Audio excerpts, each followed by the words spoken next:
Hello friends, कैसे हो आप सब। मैं आपका दोस्त प्रिंस आज आपके साथ इस वीडियो में डिस्कस करूंगा how to prepare for C SET. C SET means civil services aptitude test, जिसको हम जीएस पेपर 2 के नाम से भी जानते हैं। माय डियर फ्रेंड्स, ये पेपर एक क्वालिफाइंग पेपर होता है, लेकिन ये पेपर भी बहुत मायने रखता है, क्योंकि अगर इस पेपर को आप क्वालिफाई नहीं कर पाते हो तो आप GS1 में चाहे आप 120 क्यों ना लाओ, आप मेंस नहीं लिखने वाले। ठीक है, तो इस वीडियो में मैं आपको ये बताऊंगा कि सी सेट की प्रिपरेशन कैसे करनी है। तो बिना आपका टाइम वेस्ट किए चलिए स्टार्ट करते हैं। जैसा कि मैंने आपको बताया है, सी सेट मतलब होता है सिविल सर्विसेज एप्टीट्यूड टेस्ट। ये यूपीएससी प्रीलिम्स के पेपर 2 कहा जाता है। ठीक है, अब इसके पैटर्न के बारे में जानते हैं। सी सेट जो पेपर है माय डियर फ्रेंड्स, वो 2011 में इंट्रोड्यूस किया गया था ताकि कैंडिडेट की एनालिटिकल स्किल्स को देखा जा सके। ये सेकंड पेपर होता है प्रीलिम्स का। प्रीलिम्स का पहला पेपर जनरल स्टडीज़ का होता है, जिसमें आपके जनरल स्टडीज़ के सब्जेक्ट आते हैं जैसे कि history, polity, art and culture, environment, economics and current affairs and science and tech. तो ये GS1 का सिलेबस है। अब GS2 जिसे हम सी सेट भी कहते हैं, इसके अब डिमांड को समझते हैं, इसके पैटर्न को समझते हैं। इसमें 80 ऑब्जेक्टिव क्वेश्चन पूछते हैं माय डियर फ्रेंड्स। आप देखोगे GS पेपर में 100 क्वेश्चन पूछते हैं, लेकिन इसमें सिर्फ 80 क्वेश्चन पूछा जाता है। नेगेटिव मार्किंग 1/3 होती है। याद रखना, नेगेटिव मार्किंग होती है और 1/3 होती है। टाइम कितना होता है? 2 आवर्स। ये भी 2 घंटे का पेपर होता है। टाइप कैसा है एग्जाम का? ऑफलाइन होता है। ठीक है, क्योंकि यूपीएससी आपको पता है ऑफलाइन में होती है। तो अगला date of C SET examination 27 June 2021। ठीक है, इस साल सी सेट का पेपर कब पड़ेगा? 27 जून को पड़ेगा। लैंग्वेज का होता है सी सेट का माय डियर फ्रेंड्स, या तो इंग्लिश होगा या तो हिंदी होगा, यही 2 लैंग्वेज होते हैं। मैक्सिमम मार्क्स होता है 200। आपको कितने मार्क्स चाहिए क्वालिफाई करने के लिए? 66 मार्क्स, जबकि 33% क्वालिफाइंग क्राइटेरिया होता है। ठीक है, हमने सी सेट के एग्जाम पैटर्न को समझ लिया। नंबर ऑफ क्वेश्चन 80 होते हैं। नेगेटिव मार्किंग 1/3 होती है। टाइम 2 आवर्स होता है। टाइप ऑफ एग्जाम ऑफलाइन होता है। डेट क्या है इस बार जो सी सेट एग्जाम का? वो है 27 जून 2021। लैंग्वेज क्या है? हिंदी और इंग्लिश होती है। मैक्सिमम मार्क्स कितने? 200 होते हैं। और सी सेट क्वालिफाइंग मार्क्स कितने? 66 मार्क्स, जो कि 33% क्वालिफाइंग क्राइटेरिया। अब हम बात करेंगे सी सेट मार्किंग स्कीम। हमारे फ्रेंड, जैसे कि मैंने आपको बता दिया, सी सेट मार्किंग स्कीम कैसे होती है? 80 क्वेश्चन होते हैं और 1/3 मार्क्स आप पे करते हैं। ठीक है, हर क्वेश्चन का मार्क्स कितना होता है? 2.5 मार्क्स होता है हर क्वेश्चन का, और टोटल मार्क्स कितने हुए? 200 मार्क्स हो गए। ठीक है, आपको याद रखना है कि इस पेपर नेगेटिव मार्किंग होती है। नेगेटिव मार्किंग 1/3 होती है। कहने का मतलब 0.83 मार्क्स आप पे कट किए जाते हैं अगर आपका आंसर रॉन्ग होता है तो, एज ए पेनल्टी। अब हम बात करेंगे सी सेट की सिलेबस की। हमारे फ्रेंड, सी सेट में बेसिकली आपके 6 टॉपिक्स आते हैं। सबसे पहला होता है कॉम्प्रहेंसन, जो इंग्लिश कॉम्प्रहेंसन आप सब जानते हो। दूसरा interpersonal skill including communication skill. Third, logical reasoning and analytical ability. Fourth, decision making and problem solving. Fifth, general mental ability. और सिक्स्थ, बेसिक न्यूमरेसी। इसमें number and relations, order of magnitude etcetera. याद रखना, class 10th level का होता है। ठीक है, फिर डाटा इंटरप्रिटेशन, उसमें आपके चार्ट्स, आपके ग्राफ्स, आपके टेबल्स, आपके डाटा सफिशिएंसी एसेट्रा, ये भी क्लास 10th लेवल की होती है। तो हमारे डिफरेंस सी सेट का जो लेवल होता है वो क्लास 10th का लेवल होता है। तो आपको बिल्कुल डरने की जरूरत नहीं होती है। सी सेट को आप इजीली क्वालिफाई कर सकते हो अगर आपने 1 मंथ भी अच्छे से प्रिपरेशन की होगी तो। ठीक है, 1 मंथ में फुल टाइम नहीं बोल रहा हूँ, आप अगर 1 मंथ में डेली 2 आवर्स भी देते हो तो आप इजी सी सेट को क्वालिफाई कर सकते हो। तो आप पैनिक मत होइए, अभी भी आपके पास बहुत टाइम है। चलिए अब आगे चलते हैं इस वीडियो में। अब मैं फ्यू बेसिक पॉइंटर्स बताऊंगा हमारे फ्रेंड्स, आपको सी सेट में जो अपने दिमाग में बैठा लेनी है।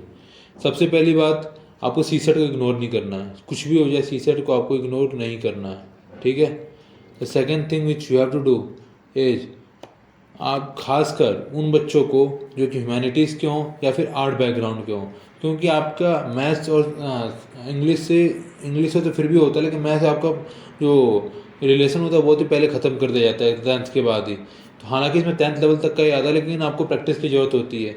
तो आप छोटी सी रिक्वेस्ट है हमारे फ्रेंड्स की, अगर आप ह्यूमैनिटीज़ बैकग्राउंड के हो या फिर आर्ट्स बैकग्राउंड के हो और आपको मैथ्स नहीं है 10th के बाद आपने नहीं लिया था, तो आपसे छोटी सी रिक्वेस्ट है कि आप प्लीज़ प्लीज़ प्लीज़ CSET की अच्छे से प्रैक्टिस कीजिए, स्पेशली आपके लिए मैं बोल रहा हूँ, ठीक है। और जिन लोग को लगता है कि मैथ्स और इंग्लिश अच्छी है, तो आपसे रिक्वेस्ट है कि आप UPSC के previous year question paper last 15 years के करना स्टार्ट करिए। क्यों? क्योंकि जो 80 क्वेश्चन होते हैं ना, वो 2 घंटे में करना एक चैलेंजिंग टास्क हो जाता है उस पर्टिकुलर टाइम में करना, क्योंकि आपके पास बहुत प्रेशर होता है उस टाइम पे, ठीक है। आपको याद रखना, आपको 66 मार्क्स लाने हैं।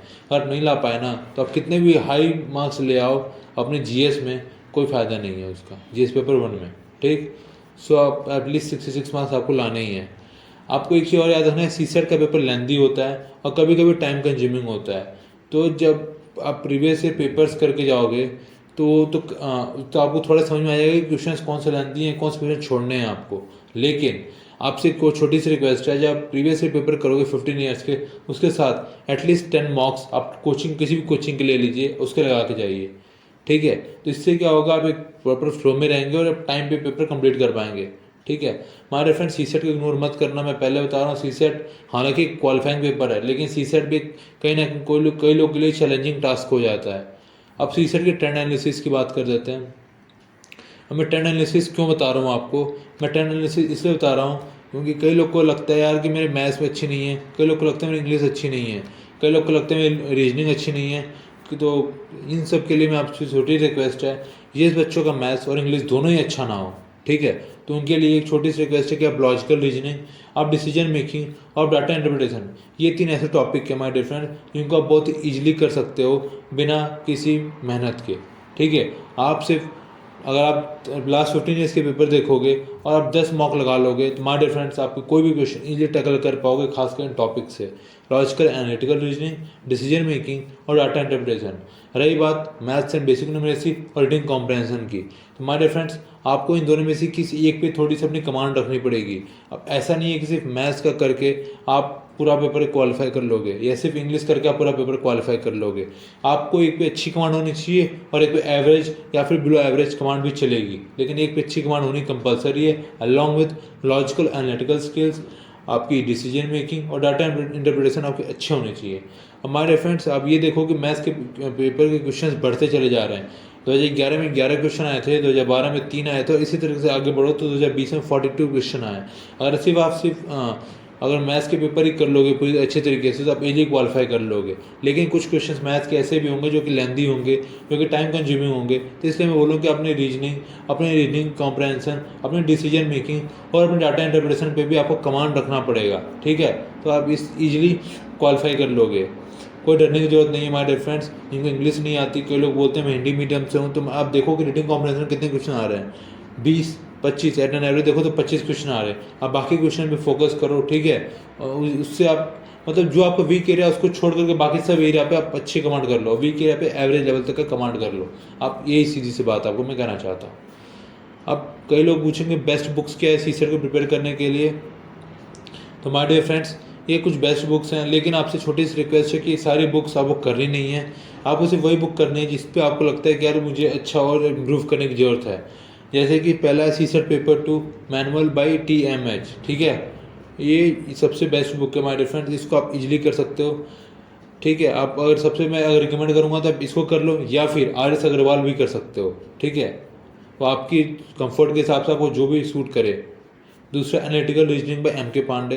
अगर आपको रीजनिंग पुअर है, क्योंकि मैंने बताया रीजनिंग क्वेश्चन बहुत ही सिंपल आते हैं, आप चाहो तो इजीली उनको टैकल कर सकते हो, लेकिन फिर भी आप नहीं कर पा रहे हो, तो मैं आपसे रिक्वेस्ट है कि analytical reasoning by MK Pandey आप इस बुक को पूरा नहीं करना है, आपको उन टॉपिक से करना है जो टॉपिक से बेसिक क्वेश्चन पूछ रही है, ठीक है। ये कैसे पता चलेगा, मैंने आपको बताया कि प्रीवियस ईयर के 15 साल के क्वेश्चन आपको करने पड़ेंगे, ठीक है, थोड़ा एफर्ट आपको डालना पड़ेगा। तीसरी verbal and non verbal reasoning by RS Agarwal. ये तीनों बुक्स हैं, इसके अलावा कहीं और मत जाना। बट मैं भी इन 3 बुक को भी रिकमेंड नहीं करूँगा आपको, मैं सिर्फ इतना बोलूँगा कि आप प्रीवियस 15 ईयर्स के पेपर कर लो, अलॉन्ग विथ आप 10 मॉक टेस्ट दे लो, आप इजीली क्वालिफाई कर लोगे। फिर भी किसी को कोई प्रॉब्लम होती है तो आप या तो यूट्यूब पे वीडियोस रेफर कर सकते हो, या फिर इन तीनों में से कोई एक बुक रेफर कर लो जिस पे आपको अच्छी लगता है कि आपको कमांड होनी चाहिए, ठीक है। सो यार इस वीडियो में इतना ही। मुझे उम्मीद है कि मैंने आपके सारे डाउट क्लियर कर दिए होंगे, और फिर भी आपको कोई डाउट हो तो आप प्लीज़ कमेंट सेक्शन में पूछ सकते हो। अगर ये वीडियो अच्छी लगी हो तो प्लीज़ इसे लाइक करें और अपने दोस्तों के साथ शेयर करें। मिलते हैं अगली वीडियो में, तब तक के लिए बाय बाय।